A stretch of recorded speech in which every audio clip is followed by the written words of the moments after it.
Good morning marvellous महिलास। आज हमारे साथ जो मार्वलस महिला जुड़ने वाली है उनका नाम मोनिका महेश्वरी है। We would like to hear more about you. Thank you so much for inviting me for this meeting. आप लोगों ने मुझे कंसीडर किया, उसके लिए आपका बहुत बहुत धन्यवाद। और मैं आपको अपने बारे में बताना चाहती हूँ। मेरा नाम डॉक्टर मोनिका है और मैं सहारनपुर यूपी से बिलोंग करती हूँ। प्रैक्टिस में दिल्ली में करती हूँ as a homeopath okay. And I am practising for the psychiatric disorders with the homeopathic approach. And मेरी जर्नी स्टार्ट हुए ऑलमोस्ट 11 साल हो चुके हैं, क्योंकि कॉलेज खत्म हुए 11 साल हुए और उसके बाद से ही मैंने अपना होम्योपैथिक प्रैक्टिस करना स्टार्ट कर दिया था। एंड उसके साथ साथ मैं पेशेंट्स की काउंसलिंग पार्ट पे ज्यादा ध्यान देती थी। तो मुझे ऐसा लगा कि हमारे पास होम्योपैथी में बहुत ज्यादा पोटेंशियल है, जहाँ पे हम साइकेट्रिक इलनेस का ट्रीटमेंट इसके साथ में कर सकते हैं। तो आई started working on that part.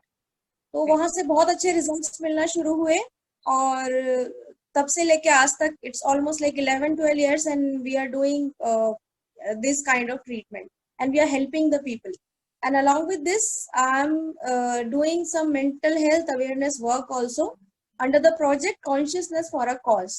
तो इस प्रोजेक्ट को भी लॉन्च किए हुए करीब 6 साल हो गए हैं और इस जर्नी में अभी तक मेरे साथ कोई नहीं है और मैं अकेले ही ये सारी चीजें मैनेज कर रही हूँ। लोगों को समझाना, अपने पेशेंट्स को इसके बारे में बताना, उनकी फैमिलीज को बताना और साथ साथ अपने सोशल मीडिया प्लेटफॉर्म पे इन सब चीजों के लिए लोगों को अवेयर करना। तो मल्टीटास्किंग जॉब है, but it's very good. I feel very satisfied after doing all these things. Absolutely amazing ma'am. Mental awareness, mental health awareness ज्यादा बहुत मोमेंटम ले चुका है आज की डेट में। आज कल बहुत बात हो रही है उस पे। आपकी चैलेंजेस या आपके चैलेंज जो आप यहाँ हमारे साथ शेयर करना चाहें, जो आपको लगता है आप यहाँ बताना जी चाहेंगे। हाँ, बिल्कुल। मैं बताना चाहूंगी, चैलेंजेस मेरे साथ में बहुत ज्यादा थे। एक छोटे से टाउन से बिलोंग करते थे हम लोग। पहले हम मुरादाबाद में रहते थे, बहुत छोटा टाउन था। वहां से स्ट्रगल स्टार्ट हुआ, बट जो एक एम और ऑब्जेक्टिव था कि सोसाइटी के लिए हम लोगों को कुछ करना है, तो that came from my parents only कि आपको बाहर निकल के कुछ अच्छा सा चीज करनी है। बट वहां पे बहुत स्ट्रगल थे। हम लोग 8th क्लास के बाद स्कूल नहीं गए थे, घर में ही सारा होम स्कूलिंग टाइप होता था। एग्जाम देने के लिए हम लोग जाते थे और वहां से 10th 12th करने के बाद में फिर उसके बाद मेडिकल कॉलेज में एडमिशन, वो सारा स्ट्रगल। दिल्ली आके पढ़ाई करना, एक हिंदी मीडियम का बच्चा जाके मेडिकल कॉलेज में, और बहुत सारी चीजें होती है वहां पे। अलग अलग टाइप के डिस्क्रिमिनेशंस भी होते हैं कि आप यूपी बोर्ड से हो तो आप हिंदी बोर्ड से हो। बट स्टिल उसके बाद में जो सबसे इम्पोर्टेंट चीज थी वो ये थी कि एक एम और ऑब्जेक्टिव था, जिसकी वजह से वो पूरे टाइम एक एनर्जी हमको मिलती गई कि हमें इस डायरेक्शन में काम करना ही है, चाहे जो भी हो। उसके बाद डिग्री मिलने के बाद में एक नई सोच के साथ हमने काम करना स्टार्ट किया कि कुछ ऐसा करें कि जनरल होम्योपैथी बहुत सारे लोग प्रैक्टिस करते हैं और इट्स वेरी फेमस ऑल्सो। अब तो बहुत लोग अवेयर हो गए हैं, बट कुछ ऐसी चीजों के लिए कि जहाँ पे आज तक किसी का ध्यान ही नहीं गया है। साइकेट्रिक इलनेस एक ऐसी चीज थी जो लोगों को समझ ही नहीं आती है। पहली चीज तो वो या तो उसको अवॉइड करते हैं या फिर वो उसको एक्सेप्ट नहीं करते, या फिर सोशल स्टिग्मा होने की वजह से वो इस पे काम भी नहीं कर पाते, वो ट्रीटमेंट पार्ट तक वो जा ही नहीं पाते हैं। एग्जैक्टली। जब इस फील्ड में आने के बाद में मुझे स्ट्रगल ये लगा कि एक तो मैं एक बहुत ही अनटच्ड टॉपिक पे काम कर रही हूँ, जहाँ पे लोगों को समझ ही नहीं है इस चीज की। तो मुझे लोगों को समझाने में कई कई बार ऐसा होता है कि 2-3 बार लोगों से मीटिंग करने के बाद भी वो लोग ट्रीटमेंट पार्ट के लिए रेडी नहीं होते हैं, क्योंकि उनको लगता है कि नहीं, वो अपने आप ठीक हो सकते हैं। तो हमेशा ये वाली चीज है, और उनकी फैमिली को ये समझाना कि आप लोगों की वजह से भी ये प्रॉब्लम हो जाती है किसी किसी में, या किसी को मेंटल इलनेस के एनवायरनमेंट की वजह से है। तो इन सब चीजों का स्ट्रगल और ये चैलेंजेस मेरे सामने बहुत बार आते हैं। एक बार हम फैमिली को नहीं समझा पा रहे हैं, तो एक बार हम पेशेंट्स को नहीं समझा पा रहे हैं और उनको यकीन नहीं दिला पा रहे हैं कि आप इन सब चीजों से गुजर रहे हैं या आप इन सब चीजों से डील कर रहे हैं, क्योंकि वो एक अपने ही अलग दुनिया में रहते हैं और उनको लगता है कि हम एकदम ठीक हैं, क्योंकि एक अवेयरनेस मेंटल हेल्थ इश्यूज का बिल्कुल भी नहीं है। बिल्कुल। और जिनको लगता है कि वो थोड़े थोड़े टाइम के लिए डिप्रेशन में गए या सैडनेस में गए, तो हम्म। उनके उनको इन दोनों बीमारियों या इन दोनों चीजों के बीच में डिफरेंस ही समझ में नहीं आता है। तो बेसिकली हम लोगों के सामने चैलेंज ये है कि हम उनको नॉर्मल बिहेवियर और एबनॉर्मल इमोशनल बिहेवियर का डिफरेंस समझा पाए। हम्म। तो ये एक बहुत बड़ा चैलेंज है, सोशल टैबू है। अगर मैं कहीं मेंटल इलनेस की बात करती हूँ या मेंटल हेल्थ की बात करती हूँ, तो लोग मुझे बोलते हैं कि अगर आपने मेंटल हेल्थ इश्यूज के बारे में बात किया, स्कूल्स में बात किया, तो शायद बच्चे डर जाएंगे, उनको मेंटल इलनेस से डर लगने लग जाएगा। और कॉर्पोरेट्स में इतना जल्दी अप्रोच हम नहीं कर पा रहे हैं, क्योंकि वहां पे अप्रोच करने के लिए आपको प्रॉपर चैनल्स के थ्रू जाना होगा। या तो आप बहुत बड़े फेमस हीलर या थेरेपिस्ट हो, तब वो आपको अलाउ करेंगे, या फिर आप अपने फील्ड में उनको इतना जानते हो या उनसे इतना कांटेक्ट हो, तब आप उनको अप्रोच कर पाते हैं। तो ये 2-3 चैलेंजेस मैंने फेस किए हैं। और लोग जो जुड़ जाते हैं हमारे साथ में, उनका बहुत सारी चीजें हैं जो उस पे काम नहीं कर पाते हैं। Mostly I am working with the mental patients, जो यस। जिनको मैं अपने साथ काम में लगाती हूँ अवेयरनेस के साथ कि मैं, क्योंकि वहां पे उनको मोटिवेशन फील होता है, जहाँ पे वो अपने जैसे लोगों से मिलते हैं। मिसकंसेप्शन है होम्योपैथी को लेके। The moment you get ill or the moment you get the disease, if you're meeting with a qualified homeopathic doctor and he is approaching with the right approach to the root cause of that illness, आप within week, within 2-3 days आप बिल्कुल ठीक हो सकते हैं, चाहे वो आपकी मेंटल इलनेस हो, चाहे वो आपकी फिजिकल इलनेस हो। And this is my record, अभी तक मेरा 100% रिकॉर्ड है कि अगर किसी पेशेंट ने मुझे ड्यूरिंग पैनिक अटैक या ड्यूरिंग सुसाइडल थॉट कभी भी उन्होंने मुझे अप्रोच किया हो और मैंने उनको SOS मेडिसिन बताई हो उसके लिए, उनका with in 15 or 10 minutes they feel better, just like allopathic medicine. मतलब SOS मेडिसिन जो एलोपैथी की है, that is more harmful actually. Yeah, it's very वो harmful. एक, या it's very harmful. But homeopathy में पहली चीज, इसका कोई साइड इफेक्ट नहीं है हाँ, अगर आप डोजेस totally डॉक्टर के agree with अकॉर्डिंग ले रहे हैं। you.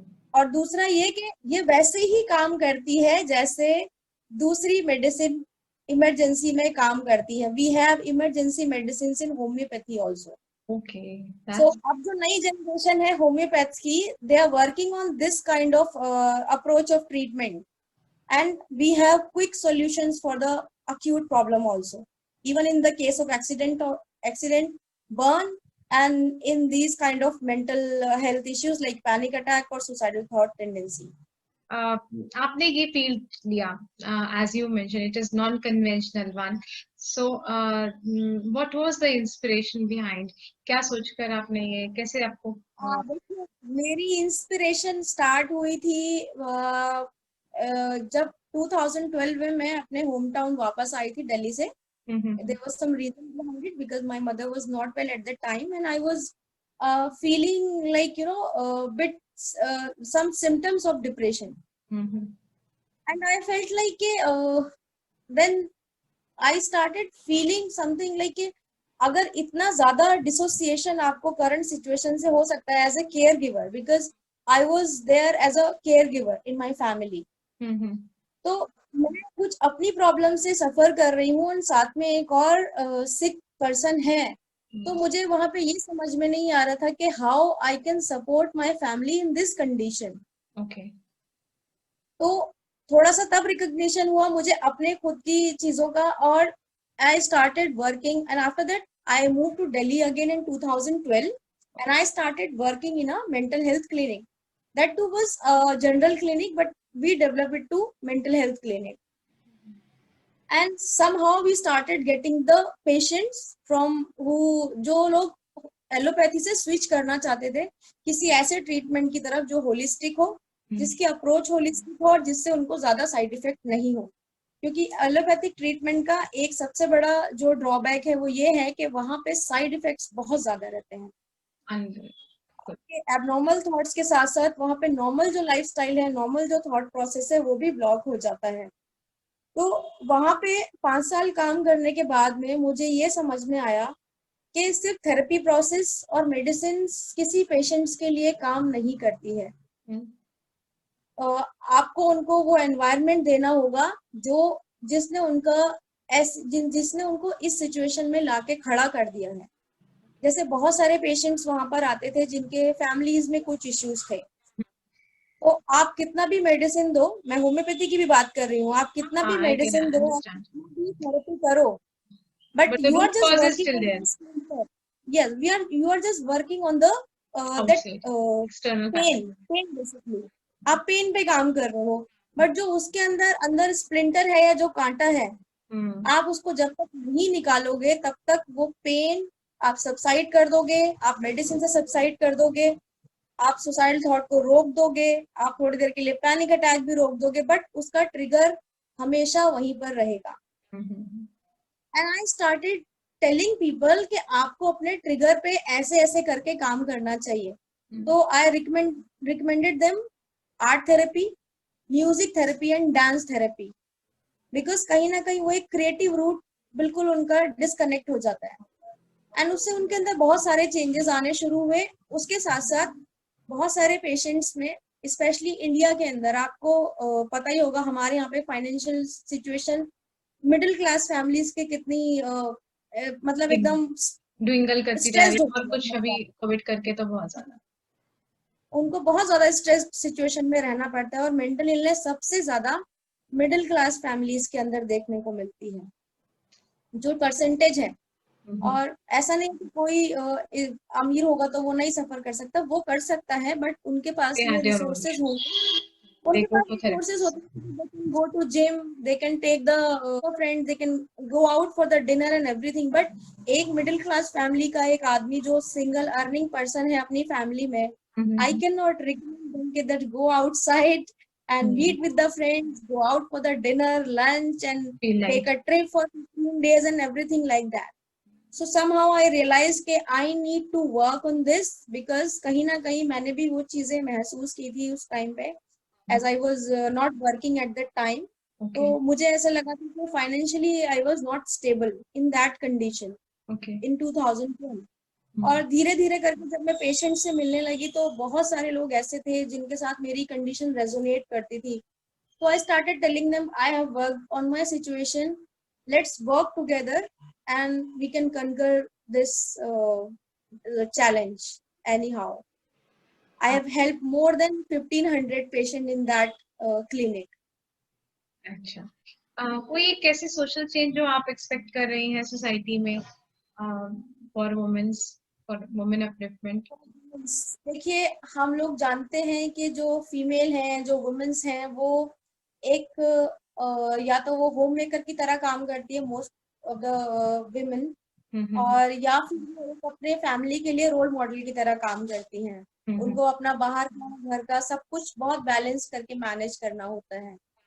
तो मैं ये चाहती हूँ कि जो औरतें हैं और जो महिलाएं हैं या फिर जो लड़कियां हैं, उनको हमेशा मेंटल हेल्थ इश्यूज को कभी भी इग्नोर नहीं करना चाहिए, और कभी भी इसको टैबू की तरह नहीं लें या स्टिग्मा की तरह नहीं लें। तो अगर मेरी अवेयरनेस उन तक पहुंचती है, बेसिकली बहुत सारे मैंने इश्यूज लिए थे जिसमें कि अभी मैं काम कर रही हूँ प्री नेटल साइकोलॉजी के ऊपर। तो prenatal is also related with the female. जो प्रेगनेंसी का टाइम है, जो कंसेप्शन का टाइम है, अगर आपने उस दौरान किसी जो महिला है उसकी मानसिक स्थिति और उसकी जो शारीरिक स्थिति है उस पर अच्छे से ध्यान दिया और उसको एक अच्छी कंडीशन और सराउंडिंग दी, तो कहीं ना कहीं इसकी वजह से जो है एक बच्चे का मानसिक और शारीरिक विकास बहुत अच्छे से होता है, और फ्यूचर में पॉसिबिलिटीज होती है कि ना उनको कोई फिजिकल इलनेस होगी और ना ही वो किसी मेंटल हेल्थ इश्यू के साथ में सफर करें।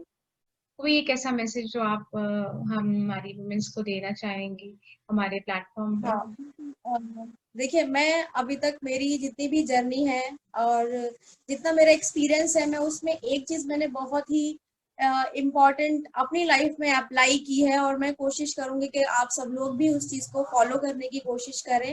आप सब लोगों के लिए एक ही मैसेज है कि कभी भी अपनी लाइफ में आप ऐसी सिचुएशन मत क्रिएट कीजिएगा जहां पे आपको डुअल लाइफ जीना पड़े, जहां पे आपको कॉन्फ्लिक्ट्स के साथ में जीना पड़े कि आप घर में कुछ और हैं और बाहर कुछ और हैं। उसकी वजह से आप एक अननेसेसरी बर्डन अपने मेंटल हेल्थ के साथ में लेके चलते हैं, और आपको एक इमेज हर जगह मेंटेन करनी होती है। इस पे मैंने एक कविता भी लिखी थी बहुत अच्छी, कि अगर मैं बीमार हूं तो मुझे शो नहीं करना है या मुझे बताना नहीं है लोगों को कि मैं हेल्दी हूँ। हाँ, क्योंकि ये सब करने से हम लोग बहुत ही एक अलग सिचुएशन में आ जाते हैं कि हम लोग को केयर की जरूरत है तो हम लोग एक्टिंग कर रहे हैं, नहीं हम तो खुश हैं, नहीं हम तो हेल्दी हैं, we are doing work anything, हम फैमिली के हर मेंबर का ख्याल रखेंगे जस्ट बिकॉज कि उन लोगों को तकलीफ नहीं हो, बट अपनी तकलीफ को हम भूल जाते हैं। पर हम लोगों को जरूरत है ये कि जब भी हम परेशान हो, जब भी हम दुखी हो, या हमें रेस्ट की जरूरत हो, या हमें थोड़े से ब्रेक की जरूरत हो, तो उस समय पे हमें अपने माता पिता, अपने भाई बहन, अपने पति, अपने फ्रेंड्स, हर किसी को ये बताना चाहिए कि हम अच्छा फील नहीं कर रहे हैं। और आपसे कोई अगर ये पूछे कि how are you doing, how you feeling today, तो आप डायरेक्टली सच्चाई बताइए कि आज मैं अच्छा फील नहीं कर रही हूँ। ये मेरा मंत्र मैंने 2017 से स्टार्ट किया था, when I was very much tired about telling people that I am fine. It was a biggest lie of my life, because my job was seven days working, there was no off, though it was a mental health clinic, and I have learned lot of things from that clinic के अगर कभी भी working atmosphere बनाना हो तो ऐसा नहीं बनाना चाहिए कि जहाँ पे जो एम्प्लॉयज हैं उनको खुद को मेंटल हेल्थ इश्यूज होना शुरू हो जाए। मैं समझ रही तो इसलिए कभी भी कोई भी आपसे जब भी आपके हेल्थ के बारे में, स्पेशली आपके मेंटल हेल्थ के बारे में कोई सवाल करता है, तो आप झूठ मत बोलिएगा, और आप उनको हमेशा यही बताइए कि हाँ मैं ठीक नहीं हूँ और मुझे इस टाइम पे हेल्प की या फिर किसी सजेशन की या फिर किसी सहारे की जरूरत है। ये चीज आपको कमजोर नहीं बनाती है, ये आपको बहुत मजबूत बनाती है। और इसी के साथ साथ मैं बताना चाहूंगी कि आप लोग जो है अपनी मेंटल हेल्थ के साथ साथ फिजिकल हेल्थ पे भी थोड़ा सा काम कीजिएगा। अगर आपको लगता है तो कोशिश कीजिएगा कि आपने सराउंडिंग में जितने भी लोग हैं आप उनसे शेयर करें, और अगर उनके साथ में आपको लगता है कि वो लोग ठीक से आपको मैनेज सजेशन नहीं दे पा रहे हैं या फिर आपकी प्रॉब्लम को रिजॉल्व नहीं कर पा रहे हैं, तो आप उस कंडीशन में अपने थेरेपिस्ट या फिर नियर बाय क्वालिफाइड साइकेट्रिस्ट या फिर हीलर से जरूर मिलिएगा। ये आपके लिए मेरा मैसेज है। अपनी किसी प्रॉब्लम को भी इग्नोर नहीं करना है, कभी उसको साइड में नहीं रखना है कि मैं दुखी हूँ तो मैं ठीक हो जाऊंगी या कुछ भी है। ये सारी औरतों के लिए, क्योंकि आप लोग घर का सेंटर हो। अगर सेंटर बिल्कुल बैलेंस में रहेगा तो बाकी फैमिली मेंबर एकदम खुश रहेंगे, और आप अपना जो आपका रोल है एक होम मेकर का, या फिर आप जो एक बैलेंस लेडी की तरह अगर आप वर्किंग हैं और घर का ख्याल भी रख रही हैं, तब आप वो बैलेंस मेंटेन कर पाएंगी। Exactly. Very true, ma'am. Very relevant also for these hard times. पूरी मान महिला की टीम की तरफ से thank you so much, ma'am. Thank you. Thank you so much for considering me on your platform, and I hope you will choose more subject like this, and you will invite more women leaders who can lead lot of women out there. और आप लोगों का भी बहुत बहुत धन्यवाद।